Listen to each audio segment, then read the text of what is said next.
Man jau kādu laiku atpakaļ bija tā doma, ka mēs sanākam kopā, kad nav svarīgi, ka mēs tikai slavējam, ka mēs tikai lūdzam, ka mēs kopīgi kādas lietas plānojam, OGV atsevišķi un lai atsevišķi. Bet cik ļoti, ļoti svarīgi ir tas, ka mēs arī kopā sanāk dalīties ar kādām lietām, kas mums ir īpaši svarīgas, ko Dievs mums varbūt katrā reizītē kaut ko ir atklājis. Un kā man patīk, ka man Reinis, kas tas bija kādu mēnesi vairāk atpakaļ, ka viņš piezvanīja un ka viņš teica, ka viņam toreiz no tās degsums redzēt, kā viņam viss sirds deg, viņš saka, vajag dalīties ar kaut kādu vārdu, ar lietām. Viņš saka, cik svarīgi ir šī laikā, ka mums runāt un tieši par to, kas mēs esam metodisti. Kāda ir tā mūsu identitāte. Un gan tas, kā tajā laikā, tos 300 gadus atpakaļ, ka veselības bija, un kas to nozīmē tagad. Ko nozīmē, kas mēs esam kā metodisti šodien. Un es pirms sāku, es gribu nolasīt rakstvietu. Būs pavisam līsa, būs no Jesaja grāmatas 43. nodaļas 19. pāns. Redzi, es daru jaunas lietas, jau plaukst. Jūs to atzīstiet. Es darīšu ceļu tuksnesī un upes tukšās vietās. Slavu Tev, kungs, un pateicību, mīļais Dievs, par Tavu vārdu, par to, kas ir vecā derībā rakstīts, par to, kas ir jaunā derībā. Kungs, un mēs zinām, ka Tavs vārds ir dzīves vārds, ka tas nāk un dziļi iespiežas mūsu sirdīs, ka tas maina mūsu prātus, mūsu domas, mūsu sirdis un mūsu dzīves. Ja vien mēs to ļaujam un ja vien mēs to atzīstam, ka tas ir Tavs vārds. Mīļais debes Tēti, nāc un runā uz mums katru caur savu vārdu un atgādini. Atgādini, ko tas nozīmē būt metodistiem. Tagad, šī brīdī, šī laikā un tajā vietā, kur Tu katru no mums esi nolicis, lai mēs kalpotu. Slavu Tev, kungs, un pateicību. Un, zināt, tā situācija, kad Jesaja grāmatā, kas ir aprakstīta, ir tad, kad bija sadalītā ķēniņa valsts pēc Salamana laika. Par to, ka viņi nevarēja savā starpā vienoties, un īstenībā visa Izraēlas zeme sadalījās divās daļās – Izrēlā un Jūdā. Un bija tā, ka vispirms no Dieva faktiski atkrita tā daļa, kas bija tuvāk ziemeļiem, kas bija Izraēls. Un kad nāca asīrieši, viņus iekaroja, aizved trimdā, un ko Jūda darīja? Jūda tajā laikā tā tautas daļa teica, tas tāpēc, ka īstenībā viņi jau nebija tie īstie ticīgie. Viņi nebija tā izredzētā Dieva tauta. Viņi bija atkrituši. Mēs esam tie īstie. Mēs esam tie īstie un patiesie, un Dievs mūs sargās. Un tad, kad Dievs sūtīja praviešus, un pravieši viņiem teica, par jums nāks sots. Jūs esat nepaklausīgi man. Jūs man neklausat. Jūs kalpojiet tur citām dievībām un vēl visādām. Bet ko Izraēls? Viņš tad augstprātībā? Ne. Es esmu patiesais, es esmu īstais, es esmu Dieva izredzētais, un Dievs nekad neļaus kādām sliktām lietām ar mums notikt. Un mēs zinām, pēc gadsimtiem nāca Babilonija, Bābeles ķēniņš un iekaroja. Iekaroja Jūdu un aizsūtīja trimdā. Aizsūtīja trimdā, un tas bija milzīgs šoks. Likās tā, es paļāvies, es esmu Dieva tauta, es Dieva izredzēts, Dievs man sargās, es esmu īpašs, un pēkšņi ar tevīm notiek gluži tādas pašas lietas. Un kad viņi bija tur Bābelē, viņi dzīvoja, viņi faktiski, viņi zināja, viņi grēkojuši, viņi nav paklausījuši Dievam, Dievs viņus ir atmetis.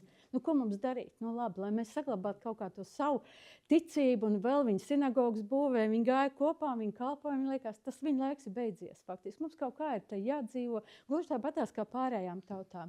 Un tad Dievs sūtīja praviešiem vārdu un teica, nekas nav beidzies. Nekas nav beidzies. Jūs esat mana uzticamā tauta, to, ko es esmu izredzējis. Jūs esat mana tauta. Es priekš jums esmu paredzējis milzīgs plāns un milzīgas tādas lietas. Es jūs vedīšu uz mājām vēl, un tas likās nereāli. Bet Dievs teica, vai jūs jūtat, ka tas mainās gaiss? Vai jūs jūtat to, kaut jūs ar acīm neredzat, ka kaut kas var mainīties? Vai jūs to jūtat, ka plauks un zels, un es savu Izraēlu, savu izredzēto tautu atjaunošu? Un ja es jums prasītu par visu to, kas notiek Latvijā un situāciju, vai jūs jūtat? Vai jūs jūtat, ka tajās neredzamās lietās, ko mēs neredzam, kad īstenībā zels un plauks? Un ka tas ir tas brīdis, tik vien tu, un ka es kādam stāst, man daudz saka, bet tu atver acis un apskaties. Tu apskaties uz tām lietām, kas notiek apkārt. Apskaties, kas notiek pasaulē, apskaties, kas notiek sabiedrībā, apskaties, kas notiek metodistas baznīcā. Un tajos brīžos, kad es tā attaisu un apskatos, jā, tas ir, kamēr es skatos uz savām fiziskām acīm. Bet Dievs saka, nē, tu klausies manī. Klausies un sajūti ar visiem saviem jutekļiem, kas tev ir, to, ka plauks zels un celsies un būs. Un ka Dievs nav atmetis un ka Dievam ir milzīgs plāns. Un, protams, ka mēs skatāmies pasaulē apkārt tās lietas, kas tagad notiekās, ne tikai tur karš un vēl viss lietas, bet jūs esat tā, ne tikai baznīcas iekšānē, bet ar cilvēkiem, cik ļoti ir grūtsirdības pārņemt, cik ļoti ir depresīvu.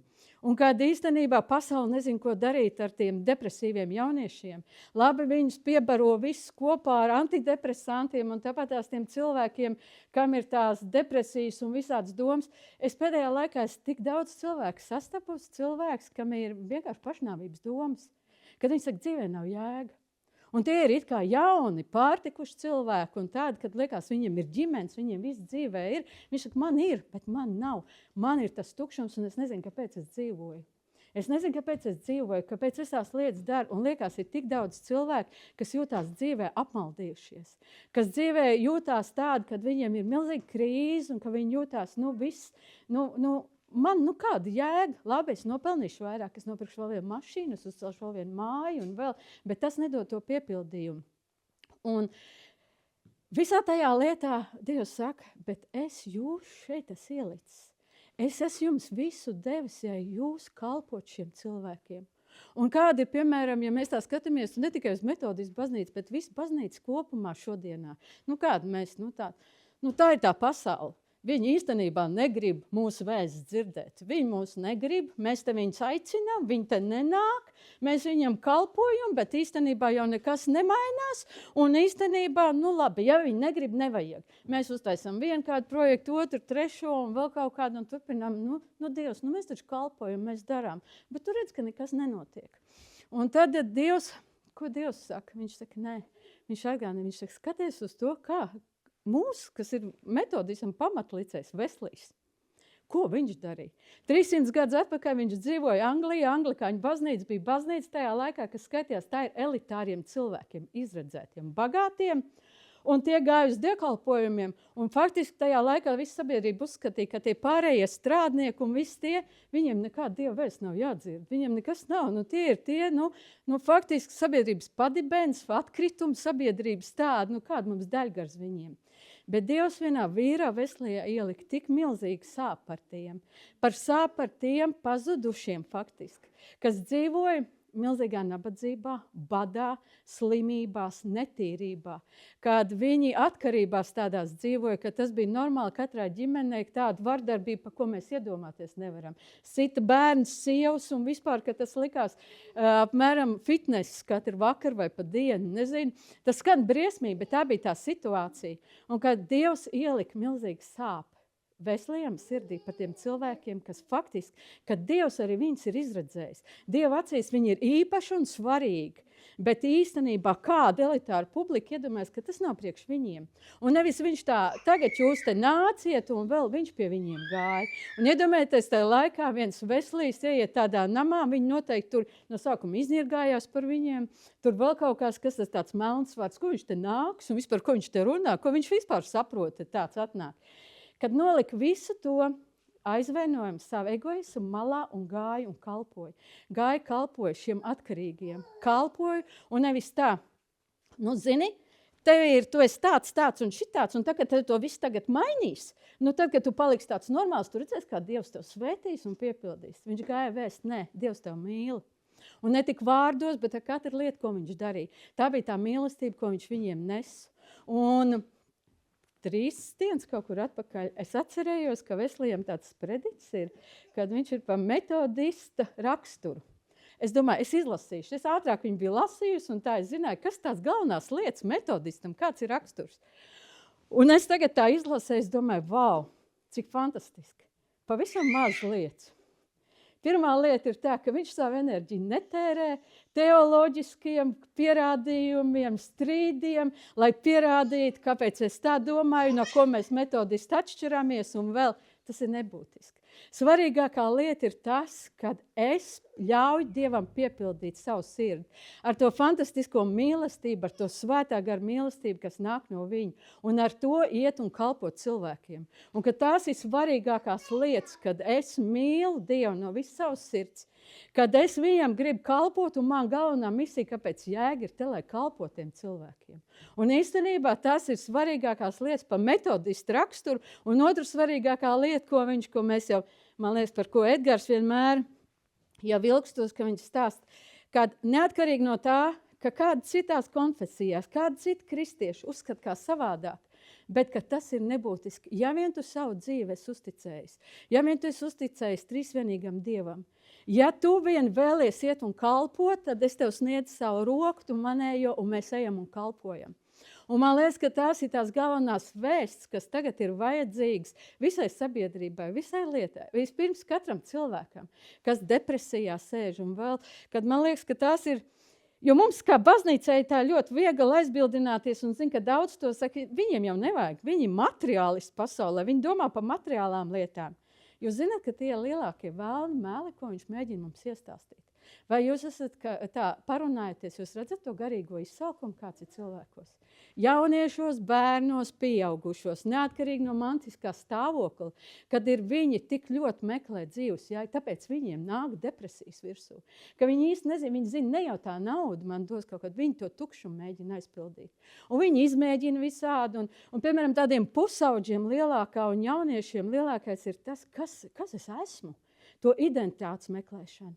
Un es zinu, kad ir, piemēram, populāri un vēl tagad ir, kad visus to, kad viņam, ne tikai jauniešiem un pusauģiem, bet vispār cilvēki tagad psiholoģijā, psihologu un arī sociālos un vēl darbos, ka ir tāds foresight metode, kad nevis tikai tu kādam gribi palīdzēt, un nevis tu tagad nāc ar savām iedomām, ar to, kā tu vēlies, kāda viņa dzīvē jāizskatās, bet ka tu tam cilvēkam ļauj pašam uzbūvēt to savu dzīvi, kā viņš vēlās, ka ieklausās viņā, sadzird viņu, un tad pēc tam tu palīdzi viņu aizvest. Un es domāju, tagad psiholoģija, sociālie darbinieki un vispārējiem pieliek pūles, lai darītu tās lietas, ko īstenībā Dievs ir iedevis draudzē, baznīcā ticīgiem cilvēkiem, ka mums ir jābūt tiem, kas katram cilvēkam neatkarīgi, cik viņš ir pazudis, cik viņš mums liekas galīgi tur bezcerīgs, ka mēs viņam aiznesam to mīlestību un to mīlestības vēstu.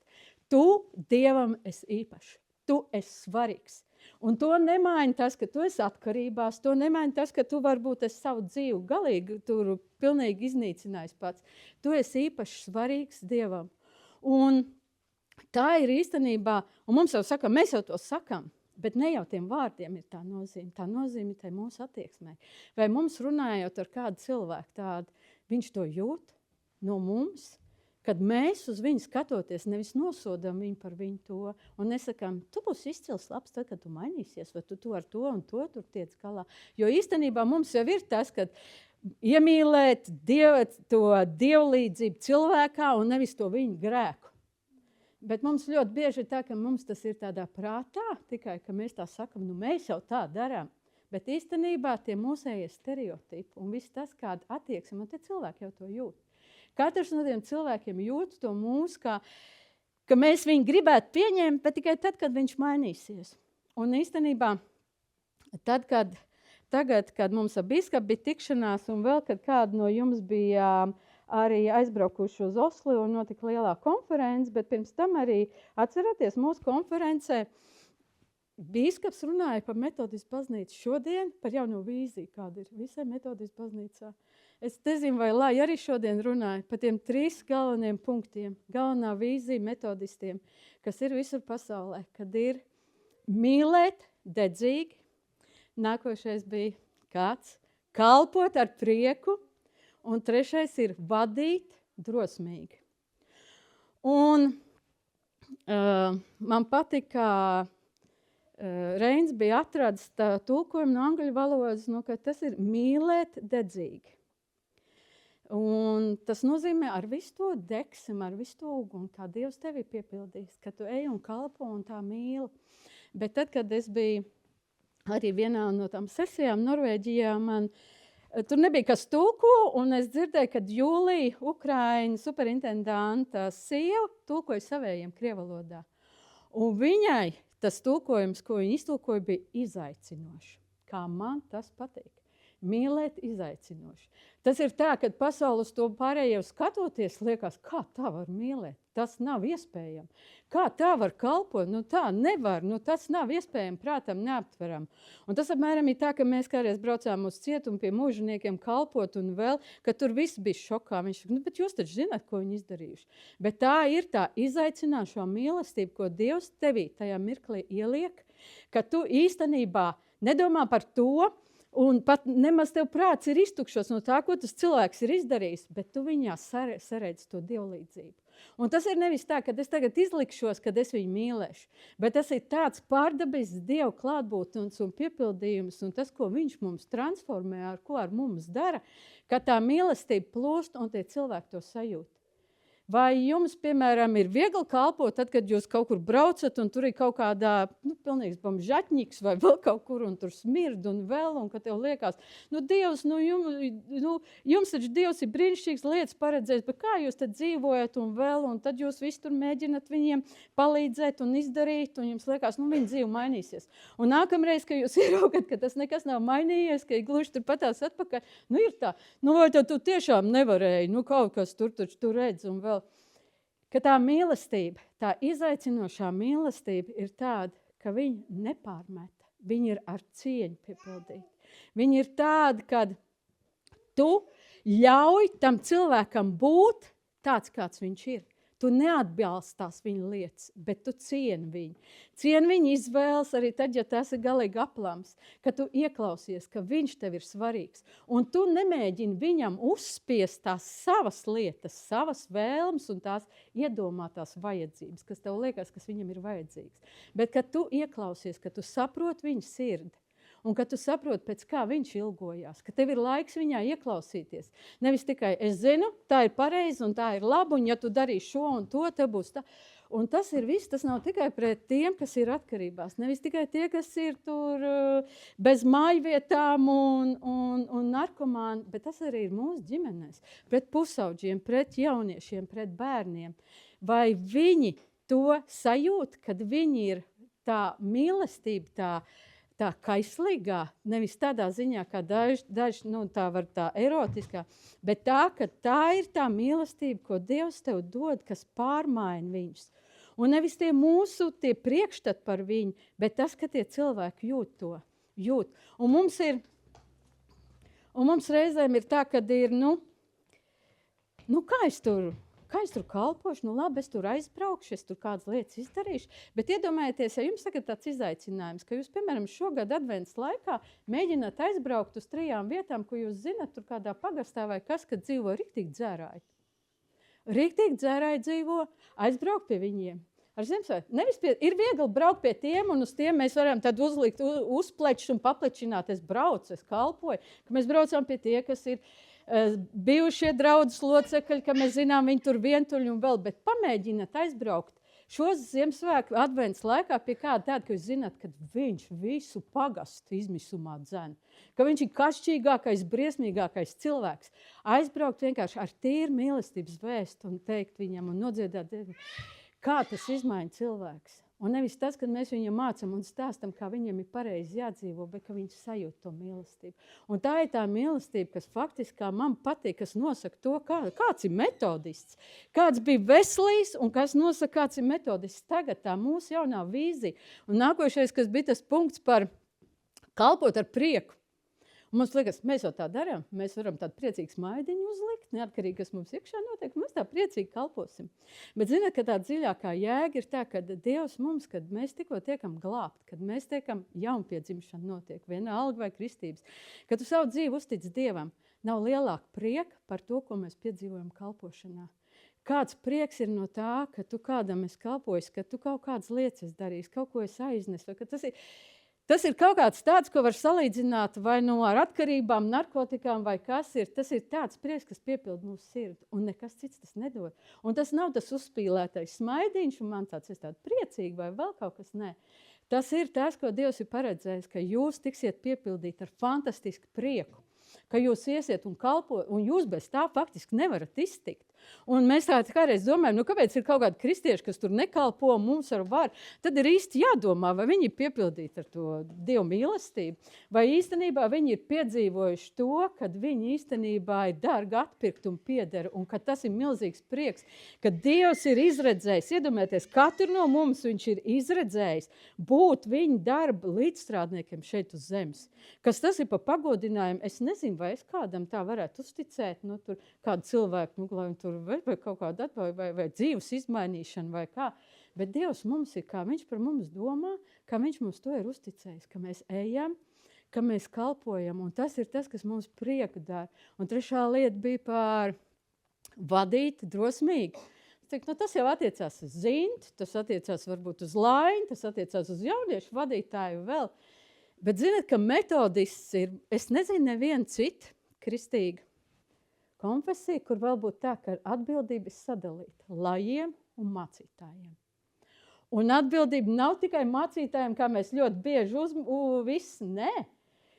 Vienlīdz atbildīgi un vienkārši, lai vadītu visu metodistu baznīcu. Tā ir visi, gan laji, gan mācītāji, visi garīdznieki. Un nav pilnīgi nekā, ka tur ir lielāka atbildība ir mācītājiem vai lielāka, nē. Ka tas ir vienlīdzība, un tas ir fantastiski. Un tagad mēs varam teikt, tad tā ir Laina, tas ir Eiņš, tā ir Aivija, un vēl kam te ir kādas kalpošanas, un vēl, nē. Dievs mums ir uzticējis autoritāti, atbildību katram, kur vien mēs esam. Mūsu ģimenē mēs esam garīgie vadītāji. Mēs esam mūsējās darbvietās, kur vien mēs ejam. Katrā, vai tas ir mūsu interešu klubiņš vai kas, viņš saka, es tev esmu devis garīgu autoritāti. Nevis tagad iet un visu viņus vadīt un izrīkot vai vēl kaut kādu, bet nes tās pamatvērtības, kas ir kristietības, nes tās Dievu patiesību un to taisnību. Katrā tajā vietā, kur mēs esam. Un nevis tā, ja tu nedarīsi šitā, es vēl kaut kādu, nē. Kad Dievs dod mums katram gudrību, bet dod mums katram arī atbildību, milzīga autoritāte un atbildību, un mēs visi esam vadītāji. Un tāpēc mums liekas, mēs te savā draudzē vai vēl kaut kur, nē, bet Dievs saka, visur tur, kur tu ej. Un cik svarīgi, ja mums ir draudzīti kaut kur vienalga, vai tā ir paplakā, vai tā ir, piemēram, Mātrās vai kas, viņi saka, jums ir garīgā atbildība par visu to apkārt, kas ir. Un jums ir svarīgi iet un uz pašvaldību, būt daļai no visas tās dzīves, kas jau mums patīk, tā, īsti jau, ko mēs tur iesim, neviens mūsos neklausīsimies, bet vai jūs esat gājuši, vai jūs esat savu patiesību nesuši, un nevis tikai teikuši, jūs aplam darat, vai jums vēl kaut kāds, nē, bet ka mēs esam milzīgs resurs katrā pašvaldībā, gan ne tikai sociālā darbā, bet vēl, un kā man patīk tas, ka tādā arī valsts līmenī tagad, kad mēs ar kapelāniem tur bruņotos spēkos, kur tās tikšanās notiek, kad viss valsts līmenī ir ieraudzījuši, ka nav lielāks spēks kā draudzes. Nav lielāks spēks šeit Latvijā kā baznīcām, lai nestu vēst patieso, lai vienkārši cilvēkos šī laikā drošību dot. Lai būtu tās drošās vietas. Un man liekas, es esmu visiem apnikus, ka es parasti par to stāstu, cik svarīgi mums saglabāt katru vietkarīgi, katru mazo draudzīti, kas ir apkārt, ka tā ir tā drošā vieta tur tiem cilvēkiem.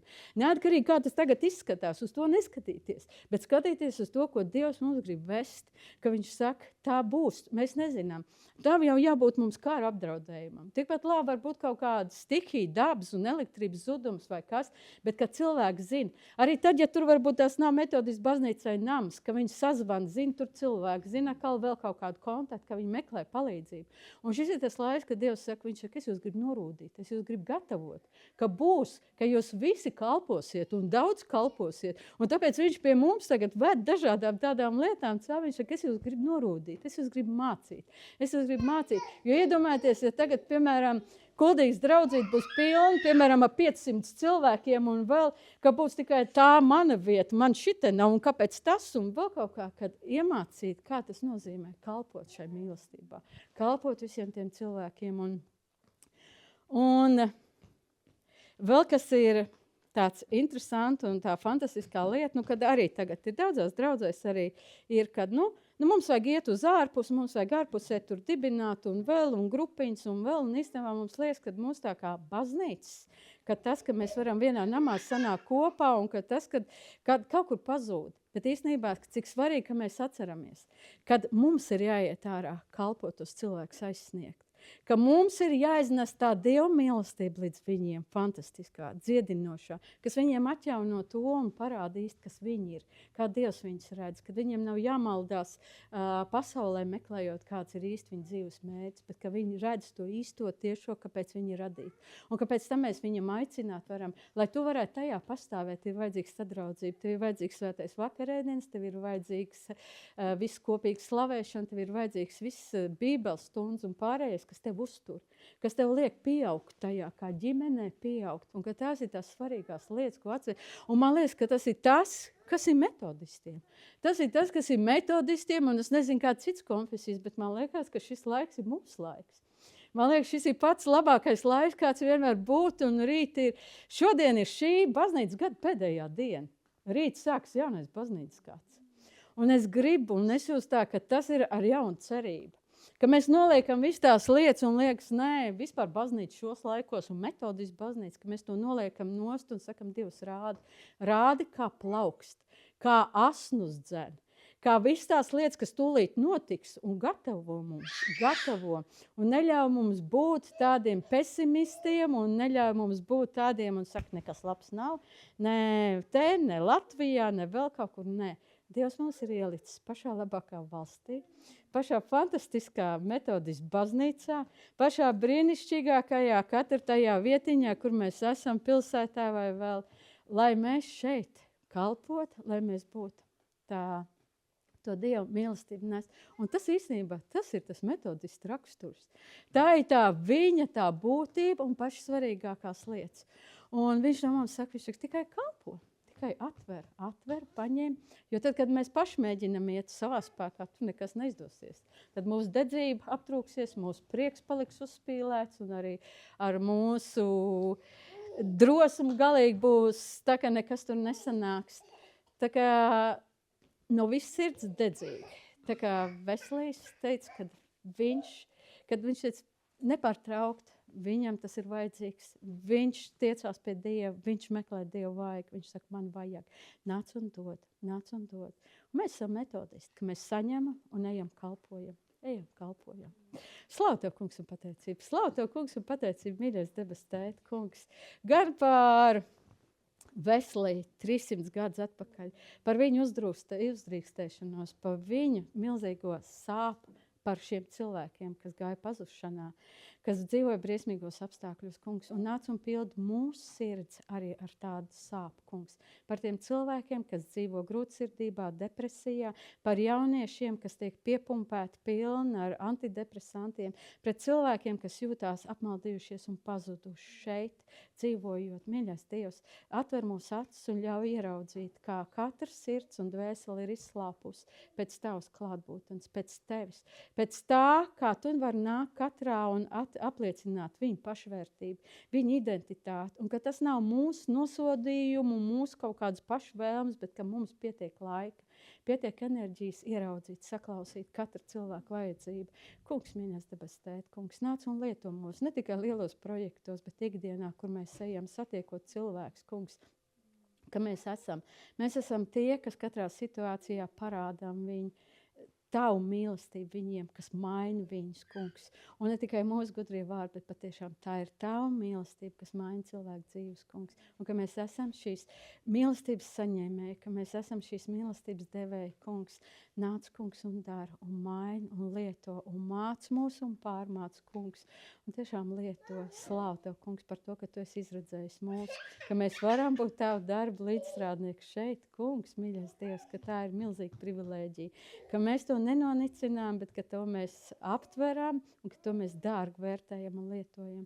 Slavu un pateicību par visiem tiem jau resursiem, ko Tu mums katram esi devis, lai mūsu sirds nav tādas, kas saka, mums kaut kā trūkst, un mums, kad būs vēl tas un tas, tad mēs iesim. Nē, mums ir viss dots, lai mēs šī laikā iet un kalpot tiem cilvēkiem, ko tu mums pievedi. Nāc un lieto, nāc un vada, nāc un svētī, kungs, un nāc un iepriecini, kungs. Slavu tev, kungs, un pateicību. Āmen.